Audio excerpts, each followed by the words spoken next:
તો ગુજરાતના લોકો માટે ઐતિહાસિક ક્ષણ આપી છે। ઊંઝાના જીરું અને વરિયાળીને હવે જીઆઈ ટેગ મળ્યો છે।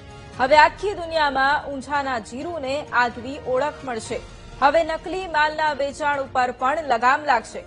નાયબ મુખ્યમંત્રી હર્ષ સંઘવીએ પોસ્ટ કરી અને આ મુદ્દે જાણકારી આપી છે। અને આજ મુદ્દે સંવાદદાતા મેહુલ ફોન લાઈન પર છે। મેહુલ, ગુજરાતના લોકો માટે ઐતિહાસિક ક્ષણ, કારણ કે જીરું અને વરિયાળી ઊંઝાના જે ખૂબ ફેમસ પણ હોય છે તેને જીઆઈ ટેગ મળ્યો છે। શું જાણકારી? બિલકુલથી વાત કરવામાં આવે તો નાયબ મુખ્યમંત્રી હર્ષ સંઘવીએ ટ્વીટ કરીને સમગ્ર ગુજરાતની જનતાને અભિનંદન પાઠવ્યા છે। ખાસ ગુજરાત માટે મહત્વપૂર્ણ દિવસ એટલા માટે છે કે ઊંઝાના જીરા અને વરિયાળી બંનેને જીઆઈ ટેગ જે છે તે મળ્યો છે। કેન્દ્ર સરકાર દ્વારા આ જીઆઈ ટેગ આપવામાં આવ્યો છે। મહત્વપૂર્ણ જે જગ્યાઓ છે તે સ્થળ ઉપરના જે ઉત્પાદન છે અને જે તેની ઓળખ બને છે તેના માટે આ જીઆઈ ટેગ છે કે કેન્દ્ર સરકાર દ્વારા આપવામાં આવે છે।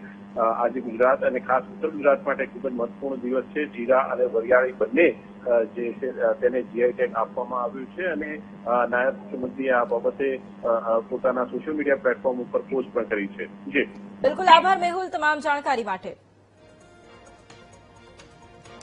તો હવે એક તરફ જ્યારે વરિયાળી અને જીરું જે ઊંઝાનું ખૂબ જ પ્રખ્યાત છે તેને જીઆઈ ટેગ મળ્યો છે। નાયબ મુખ્યમંત્રી હર્ષ સંઘવીએ પોસ્ટ કરી અને આની જાણકારી